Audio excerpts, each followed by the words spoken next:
Welcome to Cider Chat. In this here episode 274, we're going to begin part 1 of a 4-part series on cider marketing. And we're going to be featuring this in a segmented presentation of a panel discussion from CraftCon 2021 titled Bringing the Bellies to the Bar. Hello, my name is Ria Windcaller, and I am the producer and cider MC of this weekly podcast, where we speak with makers, cider enthusiasts, and folks within the cider trade from around the world. I am stoked to bring you part 1 of this 4-part series, where I have honed down a 1-hour talk into 4 segments, all on cider marketing. And I'm doing this because, well, I have a wonderful panel of 3 other people besides myself, and you're going to hear about them shortly, talking about something that I feel is really key for any business, and particularly for cider right now, considering that we're coming out of a pandemic. Folks are wanting to hit the ground running, and so this is a good time at this stage, while we're not full tilt into 2021 necessarily, although you may feel that way, and I totally get it, where we could take a pause here and reflect upon our business models, if you will. But I want to say, even if you're not a business person, you have a family, you have friends, you just have life, these elements, I believe, are kind of important no matter what. So I hope you will agree, and do let me know. Again, my name is Ria Windcaller. You could always send me an email to info@ciderchat.com. We have another cider song this week. Last week I featured a song from Cockrell Cider in Washington State, and this week we have a song coming out of the Ukraine. It was written by a fellow, his name is Vadim Markelov. You can follow him on Instagram. It's Vadim Markelov 2059, and he wrote the song for Balko Cider, which is a Ukrainian cidery. And it's really neat. They're singing it in English. The first time I heard it, it was in Ukraine, and a little bit of some of the things being said here, I love it. You can't necessarily get away with this unless you're a songwriter, saying, it's for depression and asthma, it removes toxins, it's a living elixir, it helps rise the mood, and all those celebrity ciders in France and UK, well, now they have Applejack in the Ukraine. It's really, really fun. So let's head there next and enjoy this cider song presented by Balko Cider. There is a wonderful drink from apples. It smells better than cherry or peach. Man has very long, tasty teeth. He's a cool, vitamin-rich.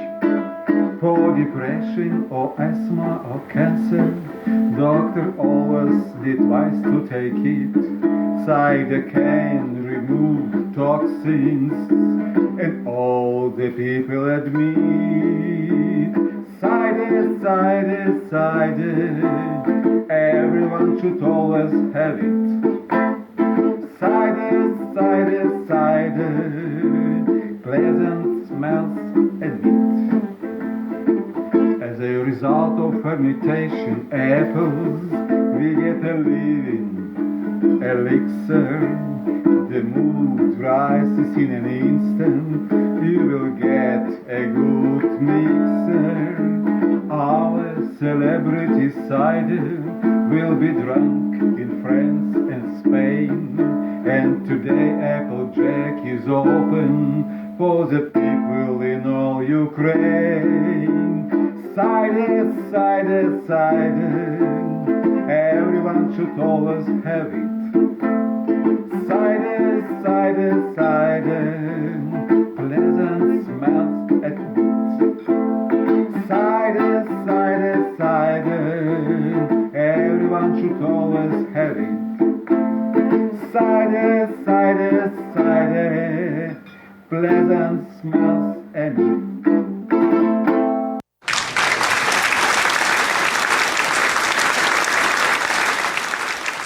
Cider, cider, cider. Yeah, that was really fun. Thank you so much to Balko Cider and to the author of that song, Vadim Markelov. I absolutely loved it, and it just got me in the best mood possible. This is what it's all about. And if you have a cider song too that you would like to get out into the world, I could help you with that. Send an email to info@ciderchat.com. On that same note about getting out into the world, one way to do that is to go on a cider tour. And for 2022, I am earmarking Totally Cider Tours to be visiting Europe. I just heard from Deborah, who wants to be put on the list. You could be too. You know the email address, info@ciderchat.com. And she wrote that she's interested in French cider making and all the how-tos about it. And that's exactly what we delve into when we go around the countryside out in Normandy. And wow, what some amazing times we have had in the past where you get to hang out with Patrice, whose family has been on this dairy farm for years. It's surrounded by orchards, and we were standing out there in his orchard talking to him with our group the last time I was there. And from the distance, he could see where there used to be orchards and they were taken down. And I don't want to, that is a sad note, but it's also part of the reality that time does tick by and things change. So you have to seize it while you can. In fact, I returned to Normandy on a more solo trip, and I was able to visit a maker who makes phenomenal Calvados in Domfronte. So it's more predominantly made out of Perry pears.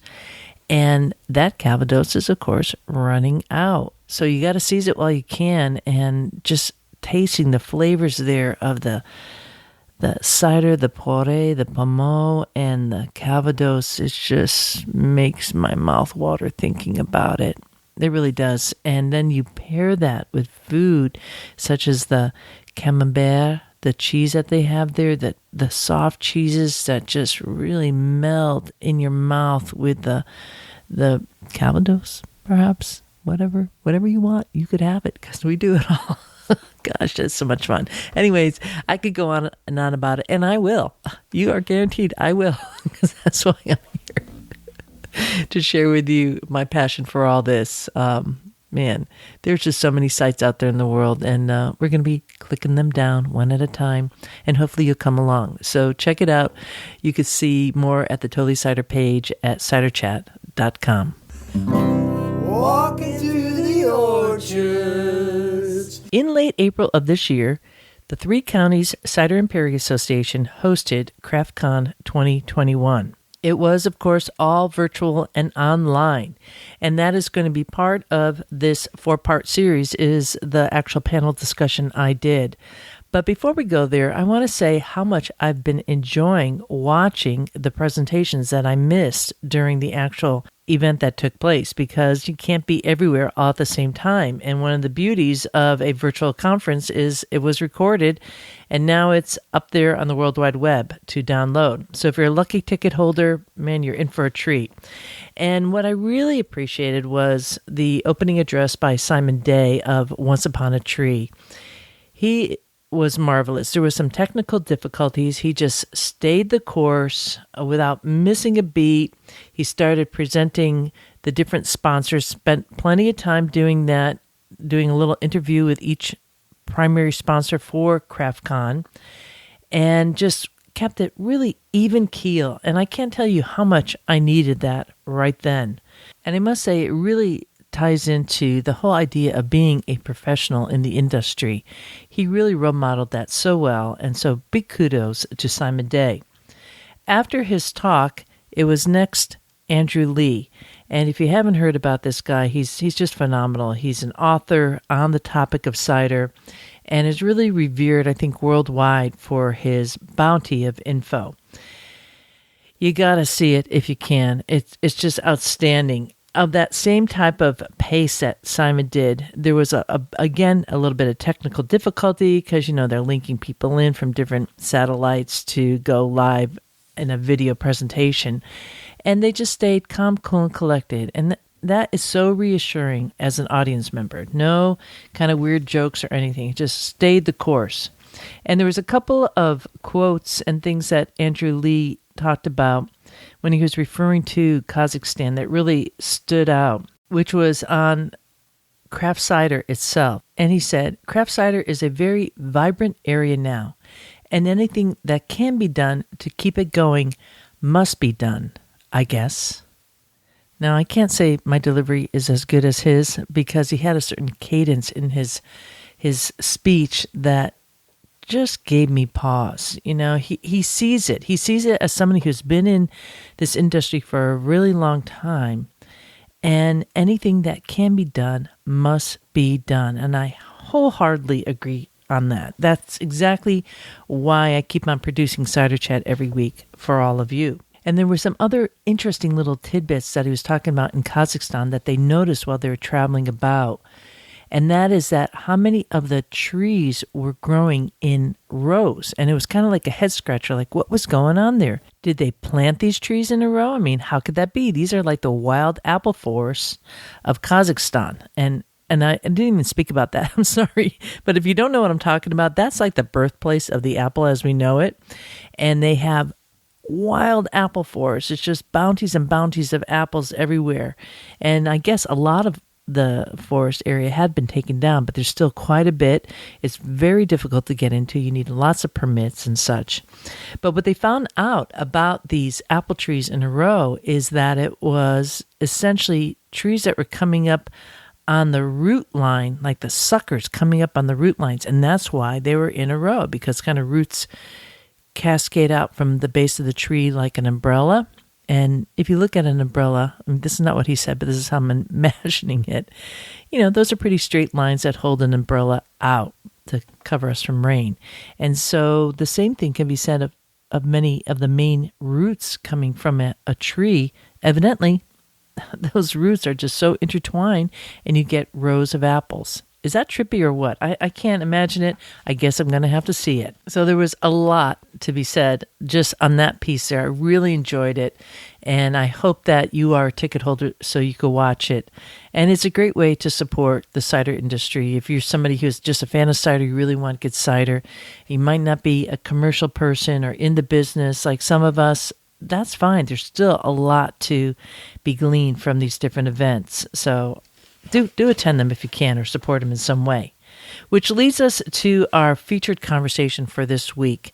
Again, the topic is titled Bringing the Bellies to the Bar, and we hit on 4 different key areas of marketing and the business of cider, but from the perspective of people who are not commercial cider makers. 2 of us are in the media. That's myself and Adam Wells. I'm going to be going through the presentation to everyone very shortly.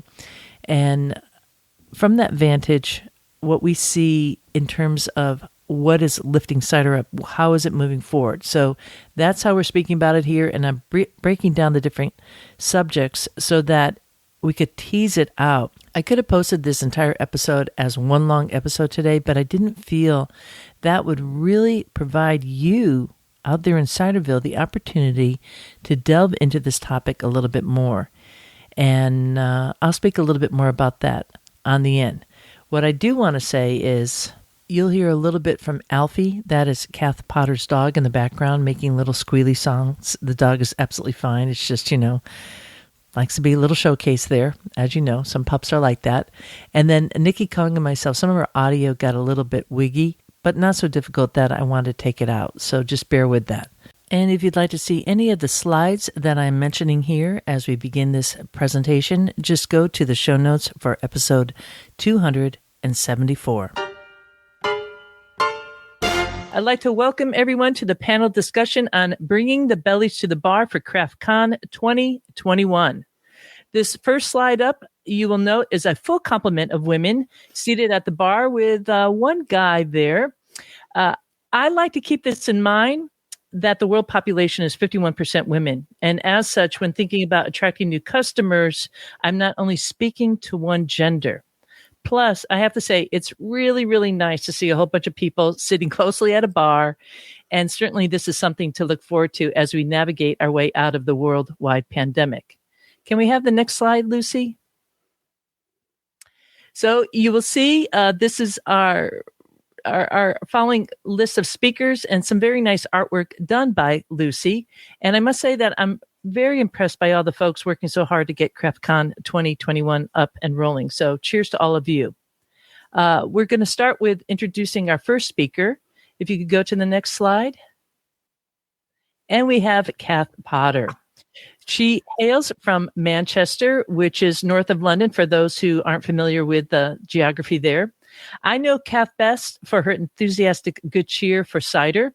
She's also a certified Pommelier and also a member of the UK group called Cider Women. So I'm going to throw the first question out to you, Cath. Can you just let us know what that means to be a Pommelier? Yeah, it's like the cider equivalent of a sommelier for wine. And it involves quite a big investment of time for learning and developing, and you learn about flavors in cider, good flavors and not so good flavors. You learn about how to serve it, a little bit about how it's made, and then you have to do an exam and a project in order to pass the qualification. And I think there are 13 novels so far, but the course has now started again. Gabe is running it online. So if anybody wants to do it, then now's a really good time to do that course, because it's there, it's available to you online. Nikki, who's here as well today, is 4/5 of the way through her qualification, and hopefully that'll take place sometime this year as well. So we'll have 2 Manchester Pommeliers. Perfect. Wow, that's fantastic. I just love it. It's just kind of lifting the whole industry up overall that you're doing that. And you didn't have to do that. You just kind of searched out and went for that. So bravo for that. We're going to go next up to the next slide here, Lucy, if you may. We have Adam Wells. Adam is a writer and co-editor with Cider Review, Graftwood, and contributes to Full Juice magazine and Distilled Spirits magazine. I've had the opportunity to work with Adam when he was kind enough to ask me about cider in America. And I must say that he's a really fine and prolific writer who embraces the long form. So, Adam, can you fill us in a little bit about what it means to write in the long form?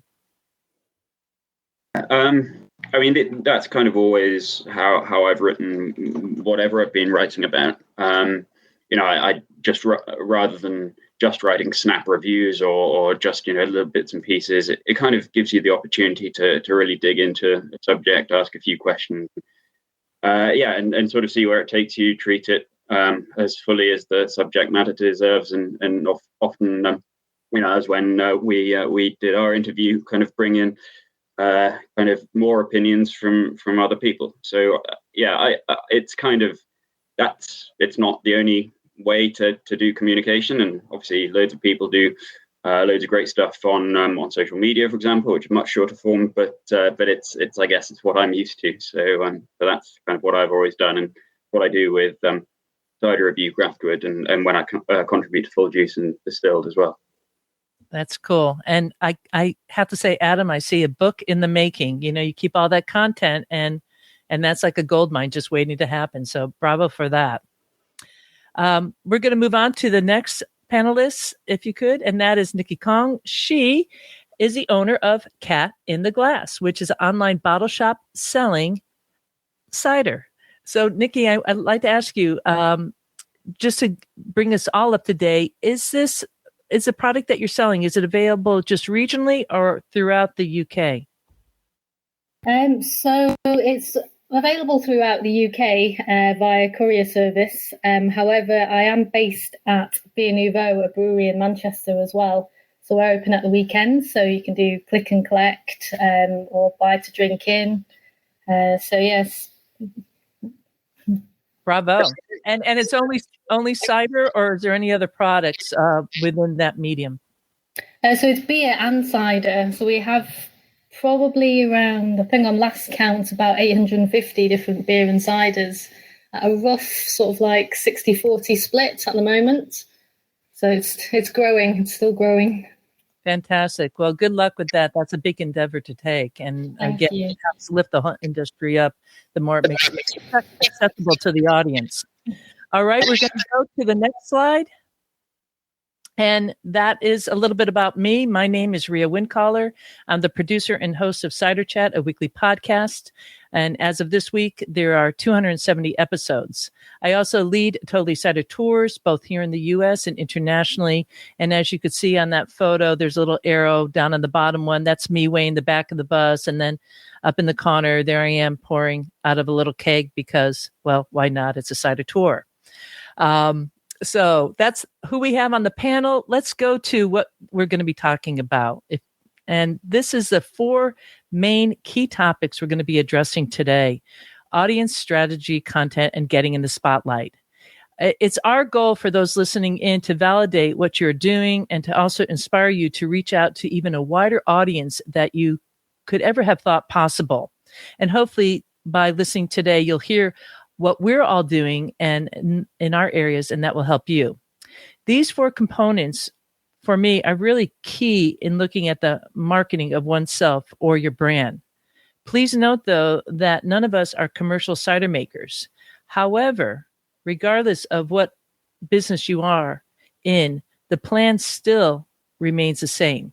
1, to assess your audience. 2, to have a strategy. 3, to define your content. And I know when we look at content, what is content exactly that we're looking at? It might differ for somebody like Nikki versus Adam, or even myself. And then, of course, to get yourself out in the spotlight. And this is, I think, that's the end goal. But if you're doing these first 3 goals, then you are taking those steps forward. And certainly I know we're talking to CraftCon, right? And there's that piece where you make a really fine product, but how do you get it moving forward? So that's what we're going to be talking about. And again, we're going to be doing a round robin discussion on each area. If we could take it off the PowerPoint, that's the end of our PowerPoint, bring it to the main screen. And before we start, if we could all just raise a glass across the sea to you and me, best wishes for the future of 2021, where we could all do this in person. Cheers. I picked a dry cider today because I thought that would be apropos, speaking to good friends here in the UK. So we're going to begin. First, we're going to shoot to Cath and just find out what do you see your current audience? And if you could just speak to that. Who's your audience that you speak to? Well, when we started, we had a little campaign, myself and my partner, Dick Whittaker, who people might know, called Cider Buzz Manchester. And we were speaking to craft beer people, pubs, bars, bottle shops, drinkers, because we felt that they would have the palate and the interest to explore new things and new tastes in cider. And that kind of directly led on to the formation of Manchester Cider Club, which Nikki can talk a bit more about as well, because without Nikki, there would not be a Manchester Cider Club. Whereas now, I think a lot of that has kind of been reasonably successful. We had a Rethink Cider bar, the Rethink Cider campaign that various people, including Susanna, started in the UK. And we called our bar at Manchester Beer and Cider Festival, which is a campaign for Real Ale Festival in Manchester, a Rethink Cider bar. And we had lots and lots of new and interesting and different ciders that people hadn't had before. And that was really, really quite successful. So then we started to look at other drinkers, because it's not just beer drinkers that are interested in cider. There's a whole world of wine drinkers and people who drink other drink spirits. We have one of our regular people who comes to Manchester Cider Club who was initially mainly gin drinker, and she's really quite enthusiastic now about cider. And it seems that younger people these days, they don't identify them in the way that we maybe did in our youth. I was a real ale drinker, I was from Manchester and I drank Boddingtons, and that's not the way things are now. Younger drinkers drink what they feel like, when they feel like it, and they're much more open to having different experiences with drinks. So that's kind of where we'll be aiming in the future to talk to these more curious drinkers, if you like. Mm-hmm. So you do have an eye on the future there, which is always key when we're moving forward in this area to attract new customers. But let's go to Nikki. Who is your audience? I think it's very similar to what Cath was saying about converting the craft beer drinkers. Having previously managed a pub in Manchester for 4 years, we won the Camera Pub of the Year award, and then the following year we won the Cider Pub of the Year as well. So, yeah, like from managing a pub, I guess it's quite easy for you to sort of give customers samples of ciders and sort of like introduce them in that way. Whereas now, I guess with the cat in the glass, it's more kind of you putting out the tasting notes of what you like of different ciders and promoting it that way. As well as through Manchester Cider Club, as Cath mentioned, we set that up in the pub. So we've been going for odd months now. So that's like it was a physical sort of like monthly meetup at the pub on the second Thursday of every month. But since lockdown happened, we've obviously had to adapt and move online. So that opened it up to everyone around the UK, whereby they sign up and buy the cider box, and then we distribute the boxes and a Zoom link out. So that's been brilliant to be able to share that with everyone. Yes. And so with the targeted outside market now is the craft beer. Yeah, a bit of both, and obviously still introducing new people to cider as well, but also with the beer drinkers, especially being based down in a brewery as well. You get a lot of beer drinkers. So when we crack something open, it's like, well, why don't you try this? See what you think of this? And yeah, the majority of them have really enjoyed it because it's different. It's not what they used to get drunk on as like a kid in a park. So yeah, cider's so much more fun to get drunk on, definitely. I mean, I'm saying that kind of teasingly, but it has feeling to it, to be quite honest. Not that I'm pushing that. I'm not pushing that. Okay, thank you, Nikki. We're going to go over to Adam and see what he says there on who your audience is, Adam. Well, I mean, it's interesting. For Cider Review, I guess we're brand new. We haven't officially started our new content yet. So I guess we'll find out. And I suppose to begin with, it'll be mainly people who are already involved in cider. But I mean, echoing Cath, I think the critical thing for everything that we're talking about here is about kind of finding new audiences and starting with people who are most likely to be receptive to what we have to say. So for the last year, I've written about cider fairly extensively on a site that was predominantly for whiskey. Which, if you're going to pick a drink that's as dissimilar as possible to cider, ostensibly, whiskey's not a bad place to start. But the point is, it was a site where people were used to coming for daily long-form content about drinks that have been made in an interesting way, by people who are, putting their craft and their care into it. And the sort of people that are prepared to read 1,500 words on that sort of thing every day are probably not going to be the sort of people who are going to say, oh, another sort of drink. No, absolutely not. They're the sort of people who are really interested in a drink and are therefore, probably open to persuasion where another drink's concerned, and so approved. We would have occasional comments saying, why am I reading about cider on this whiskey website? But we had just as many people, far more people, who would say, well, this is interesting. Here's a new drink. Here's something I didn't know about. I'll go out and try a few of these. And that's been reflected on Twitter. I mean, every Monday we do this, it's completely stupid, but we have this thing called Ridiculously Good Perry Mondays that just started from an off-the-cuff tweet that I sent. But the person who probably now does that the most is somebody who was formerly just a whiskey drinker. And now, every Monday he sits there and he drinks a Perry, and he shares that.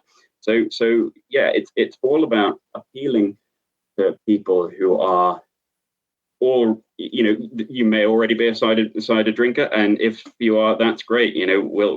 We've hopefully built a home for you, but we want to be very, very open to people who are interested in other drinks. I mean, as I say, I've written about whiskey for 6 years, but I've worked in the wine industry for 8 years. And if I've learned one thing, it's that the metrics of craft and care apply to whatever drink you might be interested in. I should probably at this point shout out Rachel Hendry from Beer and Collective, who wrote a wonderful article on this subject called "On Compound Drinking," which has kind of been picked up as a bit of a phrase, and certainly UK cider and beer Twitter. I always see it popping up now, but I think she put it beautifully. And so, if you haven't read that already, do go to Beer and Collective and look up "On Compound Drinking" by Rachel, because it sums up everything that we've been saying here.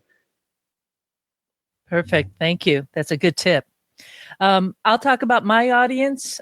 When I open up the podcast each week, I say it's with interviews with makers, cider enthusiasts, and folks in the cider trade from around the world. So I would say that is my current audience on Cider Chat.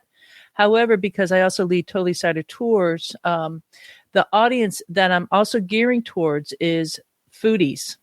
I feel like you can't speak about cider without talking about food, and that's a reservoir that can be tapped into that is enormous and just makes me so happy when I think about having food and cider.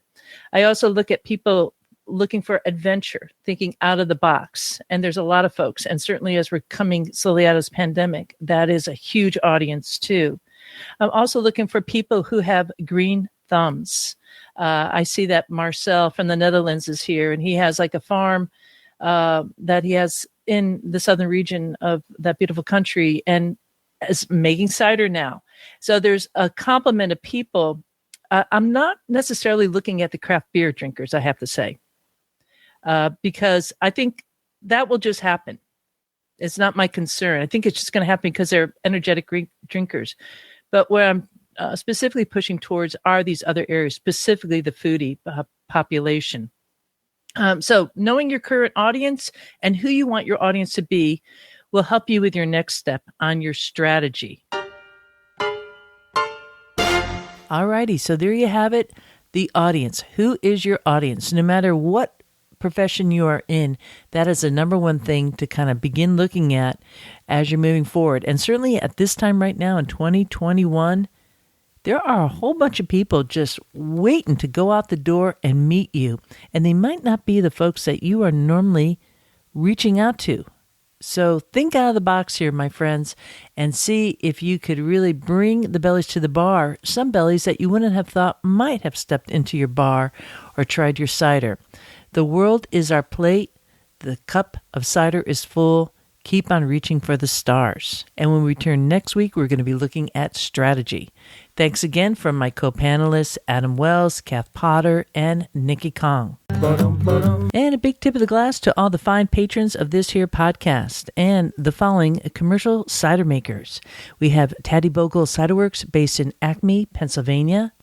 Esoterra Cider Works in Dolores, Colorado. Duck Chicken Cider based in London. Space Time Mead and Cider Works in Dunmore, Pennsylvania.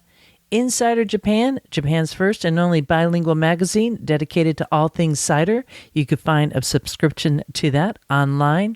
And Ross-on-Wye Cider and Perry Company, based in Ross-on-Wye in the UK. You too can become a patron by joining the Cider Chat Patreon page. Just search for Cider Chat and Patreon, that's spelled Patreon. And with that, I leave you here. This is Ria Windcaller signing off for now. Looking forward to seeing you in Ciderville.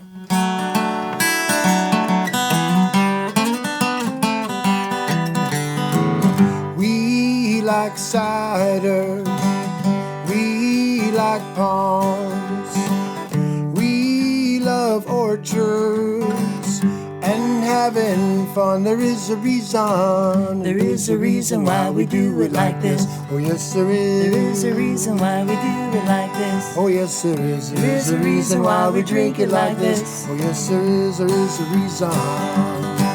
We like walking through the orchards, dancing in the streets, smelling all the blossoms, kicking up our feet. We like cider. We like palms. We like orchards, having some fun. There is a reason. There is a reason why we do it like this. Oh yes, there is. There is a reason why we do it like this. Oh yes, there is. There is a reason why we drink it like this. Oh yes, there is. There is a reason. We like walking through the orchards, dancing in the streets, smelling all the blossoms, kicking up our feet. Oh yeah.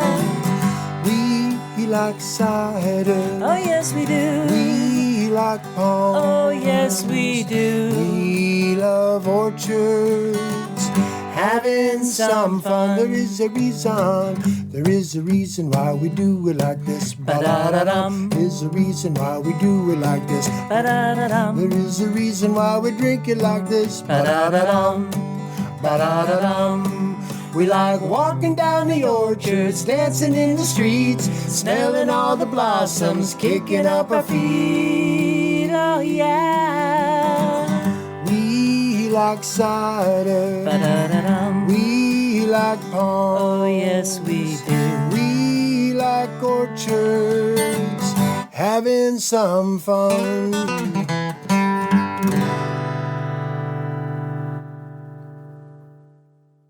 Yeehaw!